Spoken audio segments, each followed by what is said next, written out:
주님께서 여러분과 함께 요한이 전한 거룩한 복음입니다. 그때 예수님께서는 야곱이 자기 아들 요셉에게 준 땅에서 가까운 시카르라는 사마리아의 한 고을에 이르셨다. 그곳에는 야곱의 우물이 있었다. 길을 건너라 지치신 예수님께서는 그 우물가에 앉으셨다. 때는 정오 무렵이었다. 마침 사마리아 여자 하나가 물을 기르러 왔다. 그러자 예수님께서 나에게 마실 물을 좀 다오 하고 그 여자에게 말씀하셨다. 제자들은 먹을 것을 사러 고을에 가 있었다. 사마리아 여자가 예수님께 말하였다. 선생님은 어떻게 유다 사람이시면서 사마리아 여자인 저에게 마실 물을 청하십니까? 사실 유다인들은 사마리아인들과 상종하지 않았다. 예수님께서 그 여자에게 대답하셨다. 네가 하느님의 선물을 알고 또 나에게 마실 물을 좀 다오 하고 너에게 말하는 이가 누구인지 알았더라면 오히려 네가 그에게 청하고 그는 너에게 생수를 주었을 것이다.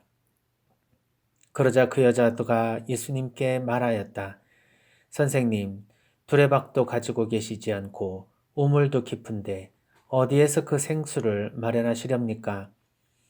선생님이 저희 조상 야곱보다 더 훌륭한 분이시라는 말씀입니까? 그분께서 저희에게 이 우물을 주셨습니다. 그분은 물론 그분의 자녀들과 가축들도 이 우물물을 마셨습니다. 예수님께서 그 여자에게 이르셨다. 이 물을 마시는 자는 누구나 다시 목마를 것이다. 그러나 내가 준 물을 마시는 사람은 영원히 목마르지 않을 것이다. 내가 주는 물은 그 사람 안에서 물이 솟는 샘이 되어 영원한 생명을 누리게 할 것이다. 그러자 그 여자가 예수님께 말하였다. 선생님, 그 물을 저에게 주십시오. 그러면 제가 목마르지도 않고 또 물을 기르러 이리 나오지 않아도 되겠습니다. 이제 보니 선생님은 예언자시군요. 저희 조상들은 이 산에서 예배를 드렸습니다. 그런데 선생님네는 예배를 드려야 하는 곳이 예루살렘에 있다고 말합니다. 예수님께서 그 여자에게 말씀하셨다. 여인아, 내 말을 믿어라. 너희가 이 산도 아니고 예루살렘도 아닌 곳에서 아버지께 예배를 드릴 때가 온다. 너희는 알지도 못하는 분께 예배를 드리지만 우리는 우리가 아는 분께 예배를 드린다. 구원은 유다인들에게서 오기 때문이다. 그러나 진실한 예배자들이 영과 진리 안에서 아버지께 예배를 드릴 때가 온다. 지금이 바로 그때다. 사실 아버지께서는 이렇게 예배를 드리는 이들을 찾으신다. 하나님은 영이시다. 그러므로 그분께 예배를 드리는 이는 영과 진리 안에서 예배를 드려야 한다. 그 여자가 예수님께 저는 그리스도라고도 하는 메시아께서 오신다는 것을 압니다. 그분께서 오시면 우리에게 모든 것을 알려주시겠지요 하였다. 그러자 예수님께서 그 여자에게 말씀하셨다. 너와 말하고 있는 내가 바로 그 사람이다. 그 고을에 사는 많은 사마리아인들이 예수님을 믿게 되었다. 이 사마리아인들이 예수님께 와서 자기들과 함께 머무르시기를 청하자 그분께서는 거기에서 이틀을 머무르셨다. 그리하여 더 많은 사람이 그분의 말씀을 듣고 믿게 되었다. 그들이 그 여자에게 말하였다. 우리가 믿는 것은 이제 당신이 한 말 때문이 아니요. 우리가 직접 듣고 이분께서 참으로 세상의 구원자이심을 알게 되었소. 주님의 말씀입니다. 전 예수님, 오늘 사마리아 여인이 예수님을 만나서 예수님을 구원자, 메시아로 고백하는 내용을 들었습니다. 사마리아 사람은 기원전 721년에서 722년경 북이스라엘이 아시리아로부터 멸망한 후에 아시리아의 이주 정책, 즉 혼혈 정책으로 인해서 아시리아 사람들이 사마리아 지방에 와서 결혼을 하였고 사마리아 사람들은 다시 아시리아로 끌려가서 그들과 같이 삶을 살게 되었죠. 그러다 보니까 이제 이 혼합된 그런 혼혈 정책에 의해서 수많은 그 정통 유대인이 아닌 혼혈 유대인들이 생겨나게 되는데 이 유다인들은 기원전 128년까지는 그래도 이 북이스라엘의 이 사마리아 지역에 거주하는 유대인들도 자신의 동족으로 생각했습니다만 128년경 그 요한 힐카누스라는 사람이 이 사마리아의 세겜을 정복하고 그 산의 성전을 파괴하면서 사마리아 사람들의 종교적 전통을 전부 그 유대인의 그 종교적 전통으로 통합하려는 그러한 강압 정책을 쓰게 되면서부터 사마리아 사람들은 유대인들에게 불편한 감정을 가지게 되고 또 저항을 하게 되죠. 그때부터 이제 유대인들은 사마리아 사람들을 자신의 정통 유대 민족으로서 인정하지 않고 이방 민족으로 인정하면서 결국 그 예수님 시기에는 예루살렘에 가장 영향력 있는 그런 정치 집단, 종교 집단 이런 학자들에 의해서 멸시를 당하게 됩니다. 따라서 사마리아 사람은 유대인임에도 불구하고 유대인으로서 인정을 받지 못하는 소외당한 계층을 상징하게 되죠. 게다가 사마리아 여인이란 사회적으로 가장 또 박해받는 그리고 소외당한 사람의 전형적인 그 계층이라고 볼 수 있습니다. 특별히 이 여인도 오늘 복음에서 들어보면 5명의 남자와 살았고 6번째 남자와도 자신의 남편이 아닌 남자와 살고 있는 그런 부끄러운 사실을 예수님께서 미리 알고 이렇게 말씀을 하시니 깜짝 놀랐죠. 그런 것만 보더라도 이 사마리아 여인은 사마리아 여인들 중에서도 또 가장 지탄과 경멸을 받는 사마리아 여인이라는 것을 알 수 있습니다. 또한 정오 무렵에 그러니까 12시경 가장 태양이 강렬한 때에 우물가에 왔다는 것은 그만큼 사회적으로 부끄러운 모습이었으니 이 사람들을 피해서 우물을 길 수밖에 없었던 그 사마리아 여인의 마음을 유추해 볼 수가 있습니다. 가장 부끄럽고 남에게 눈에 띄지 않게 살면서도 생명을 유지할 수밖에 없는 그 여인의 절박한 심정을 예수님께서는 이 우물가에서 사마리아 여인에게 위로와 그리고 새로운 생명의 희망을 전해주시는 모습을 볼 수 있습니다. 사마리아 여인이 예수님을 처음에는 예언자시군요 하고 고백을 합니다. 그것은 남편을 데려와라 하시는 예수님의 말씀에 이어서 지금의 남편도 너의 남자가 아니라고 하는 그 숨겨져 있는 사실을 예수님께서 미리 알고 말씀을 해주셨기 때문이죠. 그런데 자신이 말하지 않은 것을 상대방이 알았다고 해서 예언자로 고백하는가? 그렇지는 않을 것입니다. 예언자라기보다는 점쟁이 정도로 생각할 수도 있겠죠? 너무 신기하다. 내 안의 부끄러운 모습을 어떻게 사람은 알고 있지? 이렇게 호기심이 강한 눈길로 예수님을 쳐다볼 수도 있을 것입니다. 그러나 예언자의 모습을 보고 사마리아에 있는 예수님을 예언자로 고백합니다. 그것은 예수님께서 자신의 숨은 그 부끄러운 모습을 비록 보고 계셨지만 그리고 그것을 알려주셨지만 그 안에는 누구에게나 들을 수 있는 그러한 비판, 경멸, 판단의 말씀이 아니라 위로와 연민의 말씀이 숨어 있었기 때문이 아닐까 생각해 볼 수 있습니다. 누가 자신의 부끄러운 모습을 알고 그것을 이야기할 때 그것으로부터 수치심을 가지지 않을 사람이 어디 있겠습니까? 자기가 숨기고 싶고 부끄러운 모습을 누가 안다고 했을 때 얼마나 창피해 하겠습니까? 그러나 사마리아 사람은 예수님의 말씀 속에서 그 부끄러움을 느낄 수가 없었습니다. 그래서 예언자라고 고백하십니다.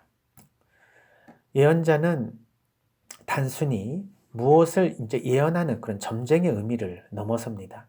하느님을 알게 해주시고 하느님의 말씀을 전달해주는 메신저이죠. 그러나 예수님께서는 이 메시아로 당신 자신을 드디어 말씀을 해주시면서 이 여인이 당신을 단순한 예언자가 아닌 하느님의 새로운 아들이신 예수 그리스도를 만나게 해주십니다. 즉 생명의 물이라고 당신이 스스로를 고백하도록 드러내 주시는 것이죠.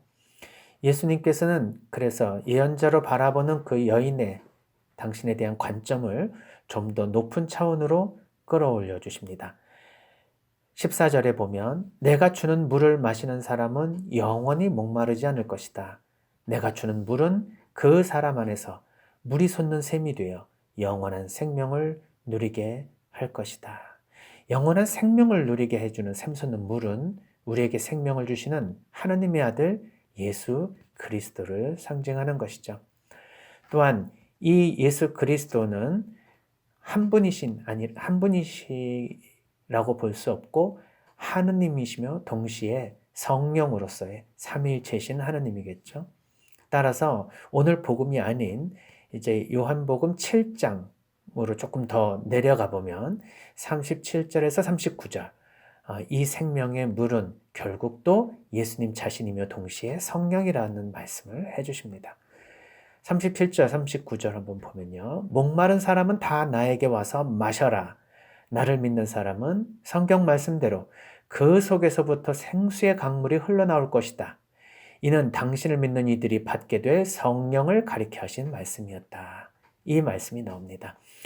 즉 예수님의 이러한 이제 요한복음 4장, 5장, 6장 결국 요한복음 6장에 이제 이 생명의 빵에 대한 얘기까지 쭉 이렇게 이어져 나오는 핵심적인 메시지는 예수님은 하느님의 아들이시며 동시에 예수님이 돌아가시고 난 이후에 오는 성령과 함께 한 분이시라는 것, 그리고 그분을 믿고 따르는 사람은 영원한 생명을 얻을 것이라는 메시지입니다. 그래서 오늘 이 사마리아 여인의 예수님을 만나게 되는 이 모습은 심리적으로 보면 우리 인간이 하느님 앞에서 어떤 마음으로 하느님을 만나게 되는가, 또 하느님을 만나는 사람은 어떤 마음으로 하느님을 섬기게 되는지를 알려준다고 볼 수 있습니다. 즉, 저는 예수님을 만난 수많은 성경의 인물들이 어떤 감정과 또 어떤 마음의 상처를 치유받았는가에 초점을 맞추고 싶습니다. 많은 경우 우리의 마음 안에서의 이런 상처를 치유해 주시는 예수님은 스스로 마음 안에서 하나님께 대한 어떤 죄의식을 치유해 주시는 부분도 있지만 오늘은 특별히 그 사람 안에 숨어있는 수치심을 치유해 주시는 예수님을 만날 수 있다고 생각이 듭니다. 이 문화인류학자들은 우리 이 문화에 깊이 내재되어 있는 집단주의적인 상처는 크게 수치심과 죄의식이라고 이야기들을 합니다. 그래서 사회문화적 관점에서 수치심의 문화와 죄의식의 문화로 크게 양분하기도 하죠. 보통 집단주의 문화에서는 이 수치심의 문화가 발달하고 개인주의 문화에서는 죄의식의 문화가 발달한다고 봅니다. 집단주의 문화는 이 사회적인 체면, 명분 이런 것이 중요하기 때문에 이 자기 자신 안에서 느껴지는 것보다는 타인들이 자신을 어떻게 보는지에 대해서 관심을 가지게 됩니다. 그러나 이제 개인주의적 문화에서는 남이 나를 어떻게 보느냐보다는 내가 내 스스로에게 어떤 마음을 갖고 있느냐가 더 중요하게 느껴지죠. 그래서 수치심은 사실 이 체면이나 명분 같은 사회적인 그러한 감정에서부터 발생하는 것이고, 죄의식은 자신 안에 있는 신념, 가치관, 양심, 자존심 이런 걸로부터 생겨나는 것이라고 볼 수 있습니다. 이 개인주의 문화, 특히 이 죄의식의 문화는 자기 자신 안에서의 신념과 연결되기 때문에 결코 이제 타협이나 융화를 하기가 어렵죠. 그래서 자기 신념과 맞지 않으면 전쟁을 불사하고서라도 자기의 신념을 지키려고 하는 그런 서구 사회의 이런 전쟁, 즉 십자군 전쟁과 같은 이러한 종교 전쟁이 발생할 수 있는 그런 기틀이 됩니다. 그러나 이런 집단주의 문화 안에서의 이런 수치심은 사실 자기의 삶을 살지 않고 사회적으로, 종교적으로 이런 집단에서 요구하는 그러한 삶을 살기에 진정한 자기의 삶이 아니라 주어진 또는 다른 사람에게 교육받은 방식대로 살려고 하는 그런 모습들이 더 강하게 되죠. 그래서 이제 이 수치심은 특별히 집단주의 문화의 어떤 그런 폐해라고도 말할 수도 있습니다. 물론 이런 수치심이 있기 때문에 집단 안에서 사회가 잘 유지될 수 있는 기능도 있지만 개인적인 그런 내면 안에서 이 수치심은 굉장한 그러한 열등감을 일으키게 되고, 그리고 그 수치심으로 인해서 자신의 생명을 잃어버리는 그러한 일도 생기게 됩니다. 사실 우리 내면 안에 이런 고통 중에서 자신이 가지고 있는 이러한 무의식적인 수치심은 진정한 자유를 얻는 데 상당히 방해를 줍니다. 그래서 현대 영성심리학에서는 죄의식보다도 더 근원적인 이 수치심에 대한 관심을 가지게 됩니다. 이 수치심을 어떻게 극복할 수 있을까? 사실은 그것이 그렇게 수치스럽지 않다라는 것을 알게 된다면 그 수치심 자체의 영향력으로부터 벗어날 수 있겠죠. 즉, 우리가 부끄럽게 생각하는 것은 사실 부끄러운 것도 아닐 수 있습니다. 이 여인이 여러 남자들과 같이 살 수밖에 없었던 이유가 있었을 것입니다. 그 행위는 부끄러운 것일 수 있지만 그 행위가 이루어지게 된 모든 원인과 배경을 예수님께서 이미 당신의 말씀 안에서 알고 계신다. 그리고 그러한 삶을 사는 이 여인이 얼마나 힘겹게 살고 지금 사람들의 눈치를 보면서 사람들 눈을 피해 이곳에서 생명의 물을 찾아서 헤매는 그 모습을 보며 연민의 마음으로 당신께서 먼저 당신의 구원의 삶으로 초대해 주시는 이 모습이 정말 진정한 치유를 체험하게 해주는 원천이 된 것이죠. 예수님은 이 여인에게 어떤 것도 비난하거나 판단하지 않으십니다. 온전히 다 알고 계시면서도 이 여인을 마음속에서 품어주시는 것이죠. 그때 비로소 여인은 자신 마음 안에 있는 그 모든 부끄러움을 전부 다 알고 계시면서도 비판과 판단을 받지 않고 수용해 주시는 예수님께 자기 자신의 마음의 자유를 드디어 체험하고 그리고 예언자 메시아를 고백하게 됩니다. 우리는 하느님 앞에서 이러한 근본적인 수치심과 죄의식을 치유받을 수 있습니다. 그러나 어떤 사람은 오히려 하느님 안에서 더 큰 수치심과 죄의식을 느끼게 됩니다. 하느님 앞에서 맹세하지 말라는 이야기도 있죠. 이것은 하느님을 우리가 보통의 인간들처럼 어떤 거래의 대상이나 계약의 대상, 이러한 대상으로 삼지 말고 온전히 하느님께는 의탁하고 하느님께는 자신을 온전히 드러내 보이는 모습으로 우리가 하느님 앞에 서야 된다는 말씀이 아닐까 생각이 듭니다. 돌아온 탕자도 자신의 수치심, 자존심을 다 버리고 무조건 하느님께 돌아온 우리 인간의 근본적인 하느님 앞에 어떤 모습으로 서야 되는지에 대한 모습을 보여주는 성경의 대표적인 인물입니다. 우리는 늘 부족하고 연약하며 상처를 받고 그리고 죄를 짓는 인간입니다. 그러나 이러한 내 자신을 놓고 볼 때 누가 내 자신을 이해해주고 누가 내 자신을 받아들여 줄 것인가? 이런 생각을 해보면 내 자신은 한없이 다른 사람 앞에서 내 스스로의 모습을 숨기고 다른 사람 앞에 무엇인가가 드러날까봐 늘 두려운 모습으로 경계하게 됩니다. 그러나 하나님 앞에는 그럴 필요가 없습니다. 이미 하나님께서는 모든 것을 알고 계실 뿐만 아니라 그것에 대해서 큰 사랑으로 이해하시고 받아들여 주시며 온전히 당신께 의탁하라고 손을 내밀어 초대하십니다.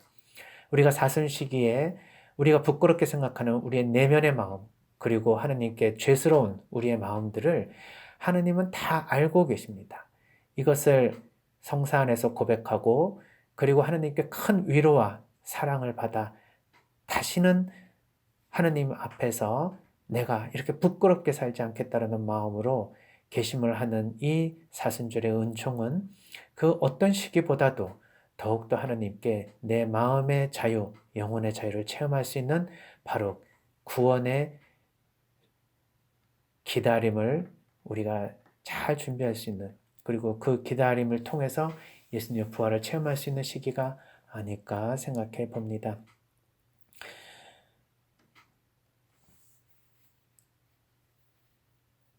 우리는 하나님 앞에서 우리 자신이 어떤 사람인지 생각해 봤으면 좋겠습니다. 돈보스코 성인은 어려서부터 부모님에게, 어머님에게 이러한 가르침을 들었습니다. 하나님께서는 늘 우리를 보고 계신다. 데우스 메 피데, 이 말을 돈보스코 성인은 항상 마음속에 간직하면서 하나님 앞에 겸손한 모습으로 설 수 있었습니다.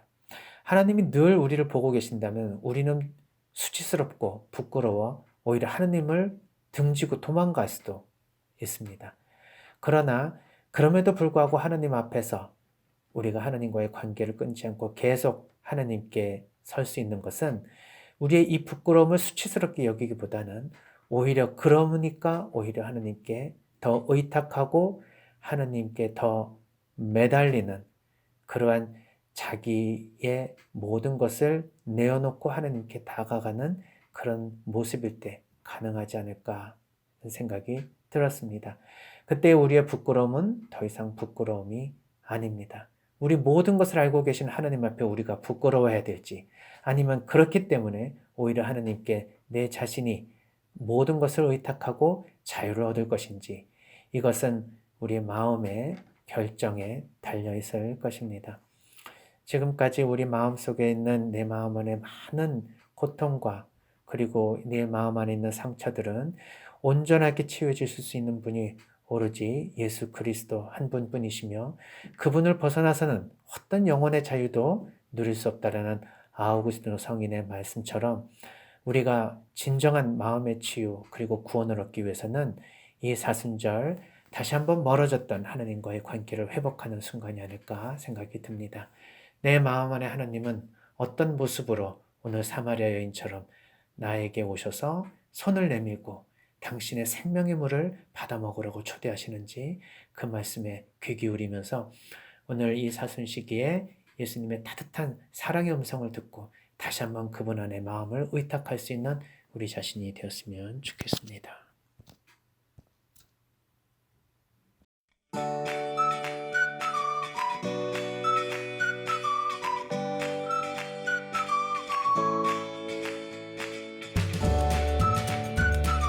생태맘 청국장.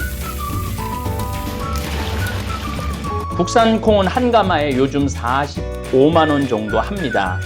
수입 콩은 국산 콩이 6분의 1 정도 한다고 그럽니다. 근데 저희들은 단 한 번도 수입 콩을 쓴 적이 없습니다.